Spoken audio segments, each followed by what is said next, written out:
World's first integrated city अर्थात दुनिया का पहला एकीकृत शहर कौन सा है? इसके ऑप्शन है ए Bhilai, B Naya Raipur, C Durg, D Chandigarh.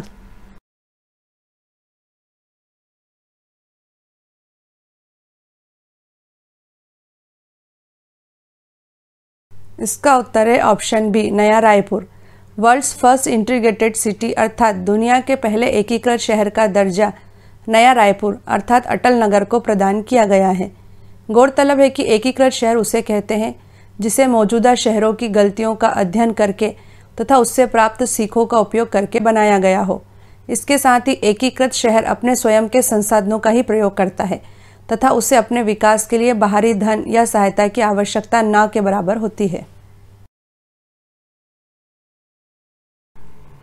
67वें national film award की रीजनल कैटेगरी में Chhattisgarhi film Bhulan the match को बेस्ट फिल्म का पुरस्कार मिला है। यह फिल्म किस उपन्यास पर आधारित है? इसके ऑप्शन है ए है भूलन द मैच पर, बी भूलन कांदा पर, सी भूलन बियासी पर, डी बियारा छोलाई पर। स्टॉप वॉच के 0 होने से पहले जल्दी से आप इस प्रश्न का जवाब सोच लीजिए।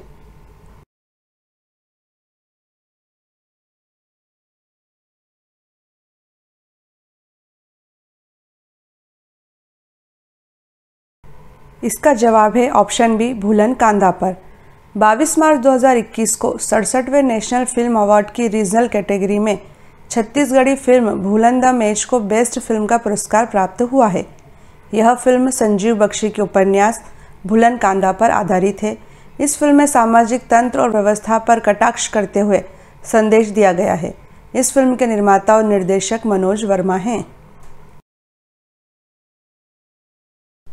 साहित्यकार एवं भाषाविद कवि डॉक्टर नरेंद्र देव वर्मा के गीत अरपा पैरी के धार महानदी है आपार को छत्तीसगढ़ के राज्य गीत का दर्जा किस दिन प्रदान किया गया था?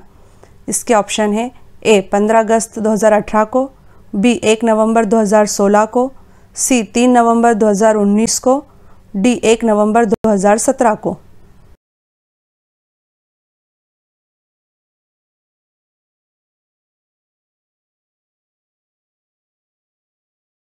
इसका उत्तर है ऑप्शन सी 3 नवंबर 2019 को। साहित्यकार एवं भाषाविद कवि डॉक्टर नरेंद्र देव वर्मा के गीत अरपा पैरी के धार महानदी है आपार को 3 नवंबर 2019 को रायपुर के साइंस कॉलेज मैदान में आयोजित राज्योत्सव 2019 के मंच से मुख्यमंत्री भूपेश बघेल ने छत्तीसगढ़ का राज्य गीत घोषित किया। वर्ष 2020 में छत्तीसगढ़ सरकार ने सार्वजनिक कार्यक्रम में गाने के लिए राज्य गीत अरपा पैरी के धार का मानकीकरण कर दिया है, जिसके अनुसार यह राज्य गीत सार्वजनिक कार्यक्रमों में 1 मिनट 15 सेकंड में गाया जाएगा। अर्थात यह गीत सार्वजनिक कार्यक्रमों में पूरा न गाकर केवल शुरू की कुछ पंक्तियां 1 मिनट 15 सेकंड में गाई जाएंगी। उल्लेखनीय है कि डॉक्टर नरेंद्र देव वर्मा की बेटी मुक्तेश्वरी मुख्यमंत्री भूपेश बघेल की पत्नी हैं। पूरे देश में बहुचर्चित छत्तीसगढ़ के नक्सल विरोधी अभियान सलवा जुड़ूम का हिंदी अर्थ क्या है? इसके ऑप्शन है ए है आत्मसमर्पण करो, बी नक्सलियों से प्रेम करो, सी नक्सलवाद का सफाया करो या डी शांति का कारवां।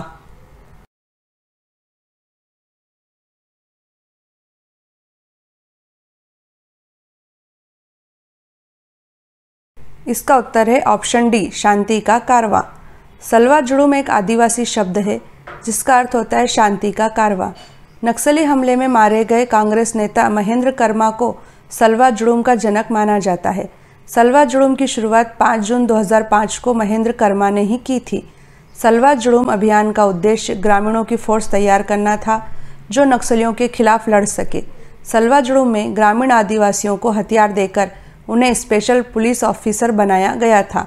बेकसूर आदिवासी लोगों के मारे जाने से सुप्रीम कोर्ट ने सलवा जुड़ूम मामले में छत्तीसगढ़ सरकार की कड़ी आलोचना की तथा 5 जुलाई 2011 को सलवा जुड़ूम को पूरी तरह से खत्म करने का फैसला सुप्रीम कोर्ट ने सुना दिया। भारत वन स्थिति रिपोर्ट 2019 अर्थात India state of forest report 2019 के अनुसार सर्वाधिक वन क्षेत्रफल वाले राज्यों में छत्तीसगढ़ राज्य का स्थान देश में तीसरा बताया गया है। इस रिपोर्ट में छत्तीसगढ़ राज्य में कुल कितने वर्ग किलोमीटर क्षेत्र में वन बताए गए हैं? इसके ऑप्शन है ए 51,618 वर्ग किलोमीटर, बी 52,911 वर्ग किलोमीटर, सी 55,311 वर्ग किलोमीटर या डी 55,611 वर्ग किलोमीटर।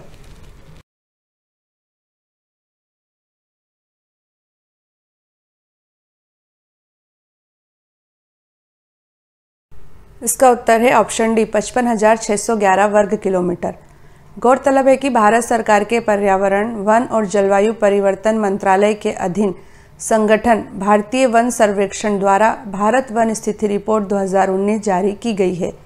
देश में वनों एवं वृक्षों से आच्छादित कुल क्षेत्रफल 8,07,276 वर्ग किलोमीटर है, अर्थात देश के कुल भौगोलिक क्षेत्रफल का 24.56% इस रिपोर्ट में बताया गया है। इस रिपोर्ट में सर्वाधिक वन क्षेत्रफल वाले राज्यों में पहला स्थान 77,482 वर्ग किलोमीटर के साथ मध्य प्रदेश का बताया गया है। दूसरा स्थान अरुणाचल प्रदेश का है, जिसका वन क्षेत्रफल 66,688 वर्ग किलोमीटर इस रिपोर्ट में बताया गया है। सर्वाधिक वन क्षेत्रफल वाले राज्यों में छत्तीसगढ़ राज्य का स्थान देश में तीसरा है। छत्तीसगढ़ का कुल वन क्षेत्रफल 55,611 वर्ग किलोमीटर इस रिपोर्ट में बताया गया है। उल्लेखनीय है कि यह रिपोर्ट 2 साल में एक बार जारी की जाती है। अगली रिपोर्ट दिसंबर 2021 में जारी की जाएगी। 5 अप्रैल 2021 को अंबिकापुर के दरिमा हवाई अड्डे का नाम बदलकर क्या कर दिया गया है? इसके ऑप्शन है ए बिलासाबाई केवट हवाई अड्डा, बी दंतेश्वरी देवी हवाई अड्डा, सी माँ बगला देवी हवाई अड्डा, डी माँ महामाया हवाई अड्डा।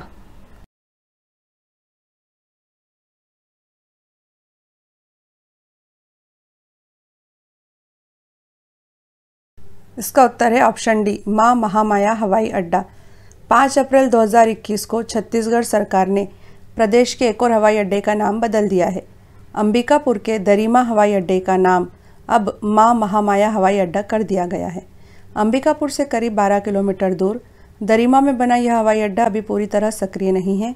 यहाँ केवल चार्टर्ड विमान ही उतर सकते हैं। दरअसल माँ महामाया का नाम सरगुजा की धार्मिक सांस्कृतिक पहचान का एक हिस्सा है। अंबिकापुर की सबसे ऊंची पहाड़ी पर माँ महामाया का विशाल मंदिर है।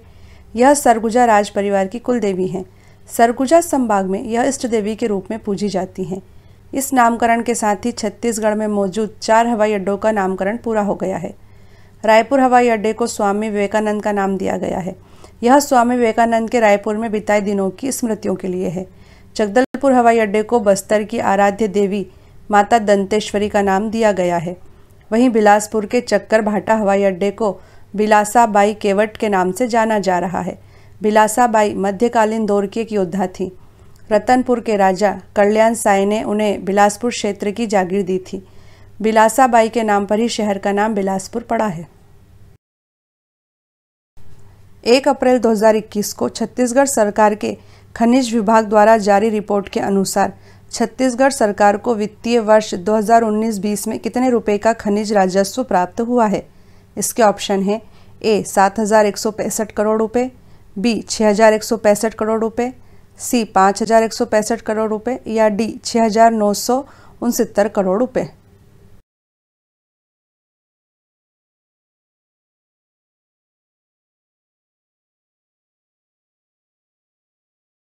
इसका उत्तर है ऑप्शन बी 6,165 करोड़ रुपए। छत्तीसगढ़ सरकार को वित्तीय वर्ष 2019-20 में 6,165 करोड़ रुपए का खनिज राजस्व प्राप्त हुआ है। राज्य सरकार को प्राप्त यह राजस्व निर्धारित लक्ष्य से 165 करोड़ रुपए अधिक है। यह खनिज राजस्व पिछले वित्तीय वर्ष में प्राप्त राजस्व से भी 55 करोड़ रुपए अधिक है। राज्य सरकार को पिछले वित्तीय वर्ष 2018-19 में 6,110 करोड़ रुपए का राजस्व प्राप्त हुआ था। दंतेवाड़ा जिले से सबसे अधिक 2012 करोड़ 61,27,000 रुपए का खनिज राजस्व प्राप्त हुआ है। दूसरे स्थान पर कोरबा जिला रहा, जहां से 2010 करोड़ 60,81,000 रुपए का खनिज राजस्व प्राप्त हुआ है। पहली छत्तीसगढ़ी फिल्म कही देबे संदेश किस तारीख को रिलीज हुई थी? इसके ऑप्शन है ए 1 मई 1966 को, बी 5 जून 1967 को, सी 10 नवंबर 1968 को और डी 16 अप्रैल 1965 को।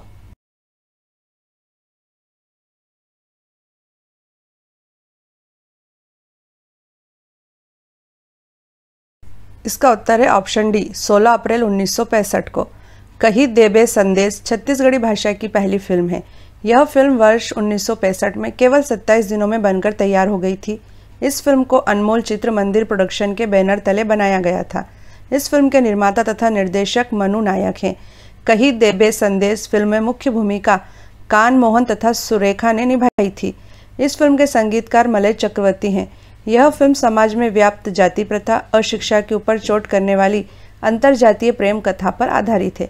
यह फिल्म 16 अप्रैल 1965 को रिलीज हुई थी तथा इस फिल्म को पहले ही दिन अर्थात 16 अप्रैल 1965 को तत्कालीन सूचना तथा प्रसारण मंत्री श्रीमती इंदिरा गांधी ने भी देखा था। छत्तीसगढ़ में जगदलपुर के निकट स्थित विश्व प्रसिद्ध कुटुम्बसर गुफा की खोज किसने की थी?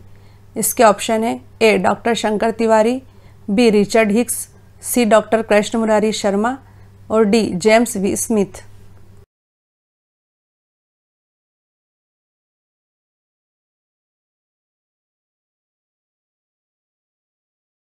इसका उत्तर है option A doctor Shankar Tiwari.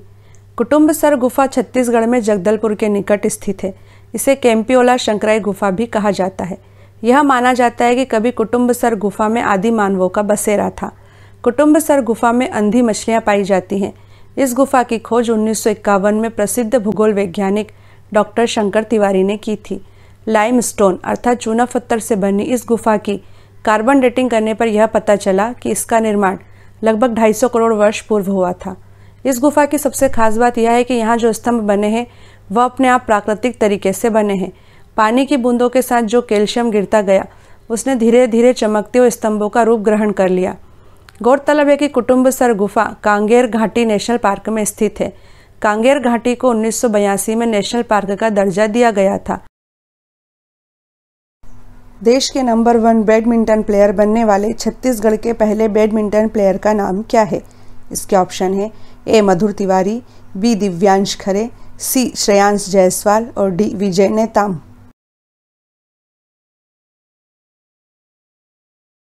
इसका उत्तर है ऑप्शन सी श्रेयांश जायसवाल। छत्तीसगढ़ के कोरबा के बैडमिंटन खिलाड़ी श्रेयांश जायसवाल भारत में नंबर 1 बैडमिंटन प्लेयर बनने वाले छत्तीसगढ़ के पहले खिलाड़ी हैं। पहली बार छत्तीसगढ़ के किसी खिलाड़ी ने राष्ट्रीय स्तर पर सीनियर कैटेगरी में पहला स्थान प्राप्त किया है। छत्तीसगढ़ सरकार ने श्रेयांश जायसवाल को शहीद कौशल यादव पुरस्कार से भी नवाजा है। श्रेयांश जायसवाल का सपना देश के लिए ओलंपिक पदक जीतकर छत्तीसगढ़ तथा देश का नाम रोशन करना है। छत्तीसगढ़ में चल रहे किस आंदोलन में भाग लेने के लिए महात्मा गांधी पहली बार छत्तीसगढ़ आए थे? इसके ऑप्शन है ए रायपुर का झंडा सत्याग्रह, बी रायपुर में खिलाफत आंदोलन, सी कंडेल नहर सत्याग्रह और डी जंगल सत्याग्रह। इसका उत्तर है ऑप्शन सी कंडेल नहर सत्याग्रह। 1 शताब्दी पहले राष्ट्रपिता महात्मा गांधी का पहली बार छत्तीसगढ़ आगमन हुआ था। बापू छत्तीसगढ़ के कंडेल ग्राम, जो कि वर्तमान में धमतरी जिले में आता है, में किए जा रहे कंडेल नहर सत्याग्रह के लिए आए थे। कलकत्ता से ट्रेन से बापू को लेकर छत्तीसगढ़ के गांधी पंडित सुंदरलाल शर्मा 20 दिसंबर 1920 को रायपुर पहुंचे थे। उनके साथ खिलाफत आंदोलन के नेता मौलाना शौकत अली भी थे। गांधी जी ने 20 दिसंबर 1920 को ही रायपुर के वर्तमान गांधी चौक पर एक विशाल सार्वजनिक सभा को संबोधित किया था। इसी के बाद इस स्थान का नाम गांधी चौक पड़ा था। गांधी जी ने अगले दिन ब्राह्मण पारा स्थित आनंद समाज वाचनालय प्रांगण में महिलाओं की एक सभा को भी संबोधित किया था। इस सभा में महिलाओं ने तिलक स्वराज फंड के लिए लगभग 2000 रुपये मूल्य के गहने गांधी जी को दान में दे दिए थे। गांधी जी रायपुर में बैरिस्टर ठक्कर के बंगले में ठहरे थे। गांधी जी अगले दिन 21 दिसंबर 1920 को धमतरी गए। वहां से कंडेल ग्राम गए। कंडेल में गांधी जी नहर सत्याग्रह में शामिल हुए। कंडेल नहर सत्याग्रह के अग्रणी नेता बापू छोटेलाल श्रीवास्तव तथा पंडित सुंदरलाल शर्मा के आग्रह पर ही महात्मा गांधी कंडेल आए थे। महात्मा गांधी के कंडेल आने की खबर मिलते ही घबराकर ब्रिटिश हुकूमत ने कंडेल के किसानों पर लगाया गया जुर्माना हटा दिया था। इसके 13 साल बाद 22 नवंबर 1933 को दूसरी बार महात्मा गांधी छत्तीसगढ़ आए। गांधी जी 22 नवंबर 1933 को डाकगाड़ी से दोपहर दुर्ग पहुंचे। दुर्ग में महात्मा गांधी घनश्याम गुप्त के यहाँ रुके। वहां आते ही बापू ने पूछा कि दुर्ग में मेरे देखने के लिए क्या है? तो उस स्कूल का जिक्र किया गया जहां वर्ष 1926 से सवर्ण तथा हरिजनों के बच्चे एक ही टाट पट्टी पर साथ में बैठकर पढ़ रहे थे। इस दौरान गांधी जी शहर में 2 दिन रहे। पहले दिन हरिजनों की बस्ती में गए और सभा को संबोधित किया। सभा मोतीबाग तालाब के पास मैदान में हुई। सभा में इतनी भारी भीड़ जुटी कि खुला इलाका होने के बाद भी मैदान छोटा पड़ गया। इसके बाद गांधी जी रायपुर गए। 24 नवंबर 1933 को उन्होंने रायपुर के लारी स्कूल में जनसभा को संबोधित किया। इसके बाद पंडित सुंदरलाल शर्मा के संचालित सतनामी आश्रम का निरीक्षण किया और रायपुर के मोदापारा में हरिजनों को संबोधित किया। इसके बाद महात्मा गांधी रायपुर की पुरानी बस्ती स्थित जेतू साव मठ आए, जहां उन्होंने छुआछूत के खिलाफ प्रदेश में जंग की शुरुआत की और लोगों को जागरूक करने अलख जगाई। जेतू साव मठ के मंदिर इसलिए आज भी लोगों के लिए श्रद्धा के केंद्र हैं क्योंकि महात्मा गांधी ने यहाँ कई कुरीतियों को तोड़ा था। उन्होंने पास ही स्थित एक सवर्णों के कुएं से हरिजनों को पानी निकालने दिया। हरिजनों के हाथ का पानी सबको पिलाया और खुद भी पिया। आज भी यह कुआं पवित्र कुंड की तरह माना जाता है। रायपुर में बापू ने सभा भी ली। गांधी जी 22 नवंबर से 28 नवंबर 1933 तक छत्तीसगढ़ में ही रहे तथा अस्पृश्यता को समाप्त करने के लिए विभिन्न जगहों पर जाकर प्रयास किए। अमृतधारा जलप्रपात छत्तीसगढ़ राज्य की किस नदी पर स्थित है? इसके ऑप्शन है ए है इंद्रावती नदी पर, बी है हसदेव नदी पर, सी अरपा नदी पर और डी कांकेर नदी पर।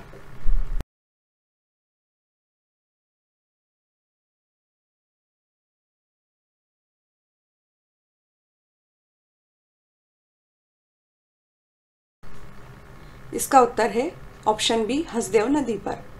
कोरिया जिले की जीवनदायिनी और छत्तीसगढ़ को ऊर्जा देने वाली हसदेव नदी पर अमृतधारा जलप्रपात स्थित है।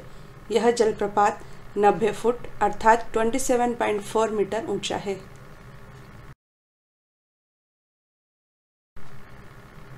छत्तीसगढ़ राज्य में जॉर्ज गियर्सन क्यों प्रसिद्ध है? इसका ऑप्शन है ए है पुरातात्विक सर्वेक्षण के लिए, बी है भूमि बंदोबस्त के लिए, सी है छत्तीसगढ़ी व्याकरण का अंग्रेजी में अनुवाद के लिए और डी है छत्तीसगढ़ के डेप्यूटी कमिश्नर के लिए।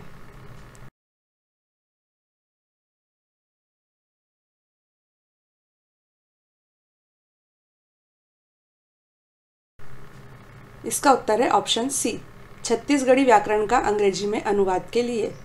जॉर्ज अब्राहम गियर्सन अंग्रेजों के ज़माने में इंडियन सिविल सर्विस के कर्मचारी, बहुभाषाविद और आधुनिक भारत में भाषाओं का सर्वेक्षण करने वाले पहले भाषा वैज्ञानिक थे। वर्ष 1885 में प्रथम छत्तीसगढ़ी व्याकरण की रचना हीरालाल कापोध्याय द्वारा की गई थी, जिसका सन 1890 में सर जॉर्ज गियर्सन ने अंग्रेजी भाषा में अनुवाद कर उसे छपवाया था। छत्तीसगढ़ में दाऊ श्री वासुदेव चंद्राकर कामधेनु विश्वविद्यालय किस जिले में स्थित है? इसके ऑप्शन है ए दुर्ग में, बी रायपुर में, सी बिलासपुर में या डी कोरिया में।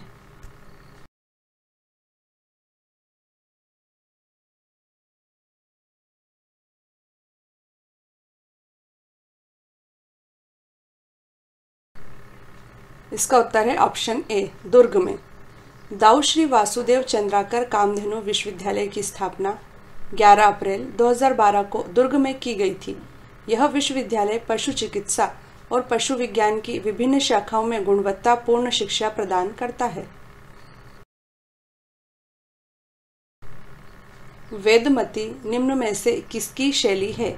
इसके ऑप्शन है ए ऑप्शन है पंडवानी, बी कर्मा नृत्य, सी पंथी नृत्य और डी राउत नाचा।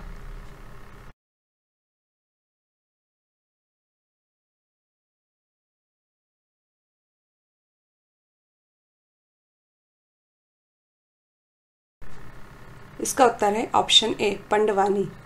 पंडवानी की 2 शैलियाँ हैं जो हैं वेदमती तथा कापालिक शैली। पंडवानी गायिकाएं पहले केवल बैठकर गाती थीं, जिसे वेदमती शैली कहा जाता था। तीजनबाई वे पहली महिला थी जिन्होंने कापालिक शैली में पंडवानी का प्रदर्शन किया। गौरतलब है कि कापालिक शैली में कलाकार खड़े होकर पंडवानी गाते हैं। इस शैली की विख्यात गायिका हैं तीजनबाई, शांतिबाई चेलकने, उषाबाई बारले आदि। देश का सबसे बड़ा पद्म पुरस्कार पद्म विभूषण पाने वाली छत्तीसगढ़ की पहली कलाकार हैं। 3 अप्रैल 2021 को छत्तीसगढ़ की पंचायतों ने लगातार तीसरे साल कितने राष्ट्रीय पंचायत पुरस्कार अर्थात दीनदयाल उपाध्याय पंचायत सशक्तिकरण पुरस्कार 2021 हासिल कर एक नया इतिहास रच दिया है? इसके ऑप्शन हैं A 11, B 16, C 7 और D 5।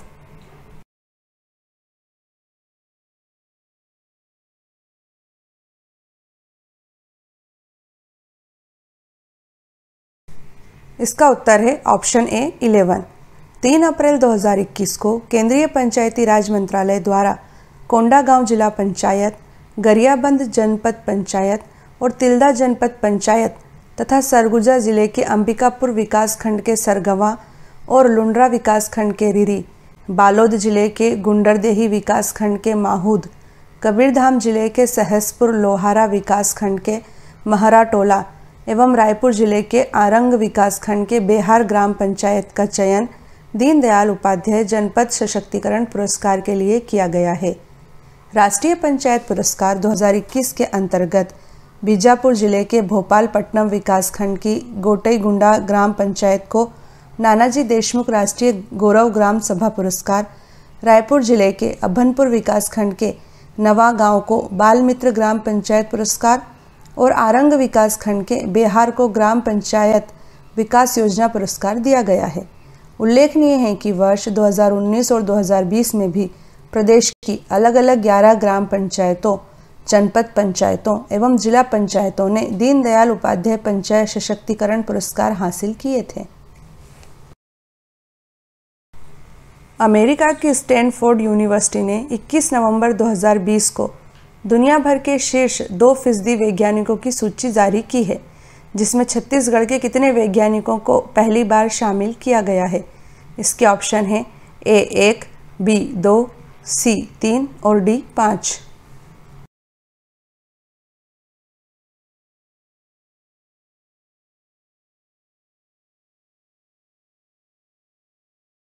इसका आंसर है ऑप्शन C 3।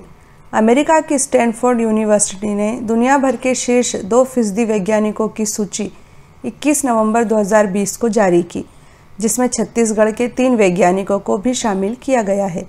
पंडित रविशंकर शुक्ल विश्वविद्यालय रायपुर के वरिष्ठ प्रोफेसर डॉक्टर शैलेंद्र सराफ के साथ इसी विश्वविद्यालय की प्रोफेसर डॉक्टर स्वर्णलता सराफ और Santosh Rungta college of pharmaceutical science and research के वाइस प्रिंसिपल डॉक्टर एजाजुद्दीन का नाम भी श्रेष्ठ वैज्ञानिकों की इस प्रतिष्ठित सूची में है। उल्लेखनीय है कि स्टैनफोर्ड यूनिवर्सिटी ने दुनिया भर के 1,59,000 वैज्ञानिकों की सूची जारी की है, जिसमें 1,492 वैज्ञानिक भारतीय हैं। यह याद रखें कि छत्तीसगढ़ के वैज्ञानिकों को पहली बार इस सूची में शामिल किया गया है। वर्ष 2020-21 का छत्तीसगढ़ सरकार का प्रतिष्ठित गुंडाधुर सम्मान किसे प्रदान किया गया है? इसके ऑप्शन हैं A Dipesh Kumar Sinha, B Manoj Netam, C आशीष अरोड़ा और D आकर्षि कश्यप।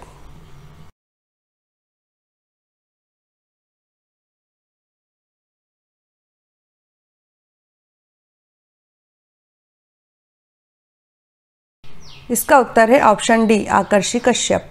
दिसंबर 2019 में नेपाल में संपन्न 13वें साउथ एशियन गेम्स में बैडमिंटन खेल में गोल्ड मेडल जीतने वाली छत्तीसगढ़ की आकर्षि कश्यप को हाल ही में छत्तीसगढ़ सरकार का वर्ष 2020-21 का प्रतिष्ठित गुंडाधुर सम्मान प्रदान किया गया है। गौरतलब है कि वर्ष 2019-20 का गुंडाधुर सम्मान छत्तीसगढ़ के वॉलीबॉल प्लेयर दीपेश कुमार सिन्हा को प्रदान किया गया था। यह भी याद रखें कि वर्ष 2001 और 2002 का पहला गुंडाधुर सम्मान आशीष अरोड़ा को वॉलीबॉल के लिए प्रदान किया गया था। गुंडाधुर सम्मान के तहत 2 लाख रुपए की राशि प्रदान की जाती है। किस कवि को छत्तीसगढ़ का नीलकंठ कहा जाता है? इसके ऑप्शन है A प्यारेलाल गुप्त, B गजानन माधव मुक्तिबोध, C लोचन प्रसाद पांडे या D पंडित सुंदरलाल शर्मा।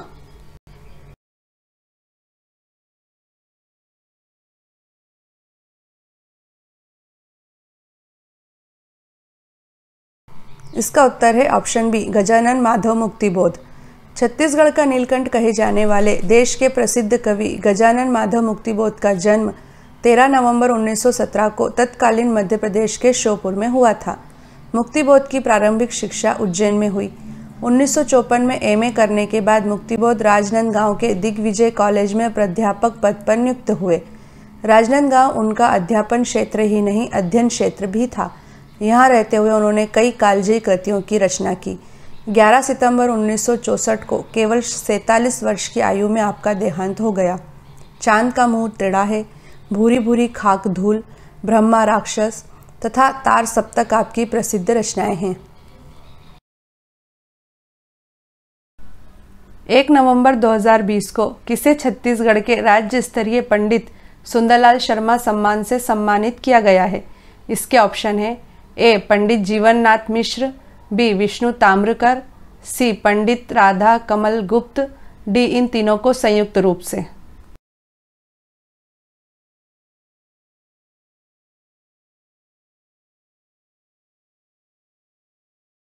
इसका उत्तर है ऑप्शन ए पंडित जीवननाथ मिश्र। छत्तीसगढ़ शासन द्वारा साहित्य के क्षेत्र में दीर्घ साधना तथा उपलब्धियों को सम्मानित करने, मान्यता देने एवं प्रतिष्ठित करने के उद्देश्य से राज्य स्तरीय पंडित सुंदरलाल शर्मा पुरस्कार प्रदान किया जाता है। वर्ष 2020 का यह पुरस्कार भारतेंदु साहित्य समिति सरगुजा के अध्यक्ष पंडित जीवननाथ मिश्र को रायपुर में 1 नवंबर 2020 को आयोजित राज्योत्सव समारोह में दिया गया। गौरतलब है कि वर्ष 2001 में पहला सुंदरलाल शर्मा सम्मान विनोद कुमार शुक्ल को प्रदान किया गया था। वर्ष 2019 का यह पुरस्कार सैयद अयूब अली मीर को दिया गया था। इस पुरस्कार के तहत 2 लाख रुपए की राशि प्रदान की जाती है। छत्तीसगढ़ की मिनी माता अर्थात मीनाक्षी देवी कुल कितनी बार लोकसभा सांसद चुनी गई थी? इसके ऑप्शन है ए 3 बार, बी 4 बार, सी 5 बार या डी 7 बार।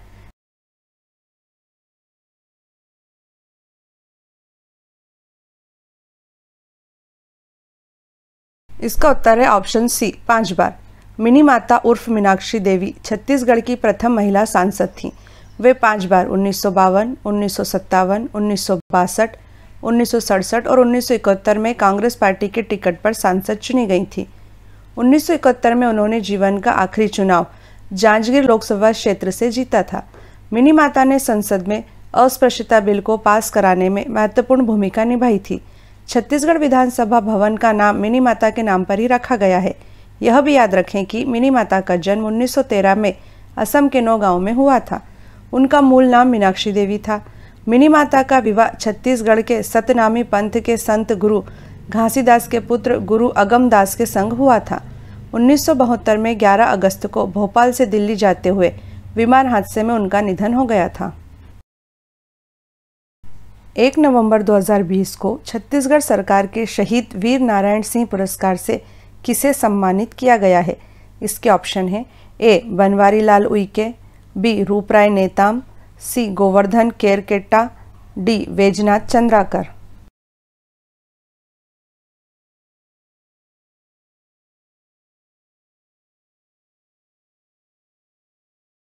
इसका उत्तर है ऑप्शन बी रूपराय नेताम। सरायटोला के श्री रूपराय नेताम को आदिवासी और पिछड़ा वर्ग उत्थान के लिए 1 नवंबर 2020 को छत्तीसगढ़ सरकार के शहीद वीर नारायण सिंह पुरस्कार 2020 से सम्मानित किया गया है। गौरतलब है कि वर्ष 2000 में इस पुरस्कार की शुरुआत की गई थी तथा पहला शहीद वीर नारायण सिंह पुरस्कार रामकृष्ण मिशन आश्रम नारायणपुर को दिया गया था।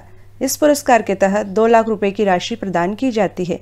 गौरतलब है कि वीर नारायण सिंह छत्तीसगढ़ के प्रथम स्वतंत्रता संग्राम सेनानी, एक सच्चे देशभक्त व गरीबों के मसीहा थे। 1857 के प्रथम स्वतंत्रता संग्राम के समय उन्होंने अंग्रेजों से लोहा लिया था। बाद में वे गिरफ्तार कर लिए गए थे तथा 10 दिसंबर 1858 को उन्हें रायपुर के जय स्तंभ चौक पर फांसी दे दी गई थी। इन्हीं के सम्मान में छत्तीसगढ़ सरकार ने यह शहीद वीर नारायण सिंह पुरस्कार शुरू किया है। छत्तीसगढ़ की पहली काव्य रचना छत्तीसगढ़ी दान लीला के लेखक कौन हैं? इसके ऑप्शन है ए पंडित सुंदरलाल शर्मा त्रिपाठी, बी गजानन माधव मुक्तिबोध, सी लोचन प्रसाद पांडे या डी प्यारेलाल गुप्त।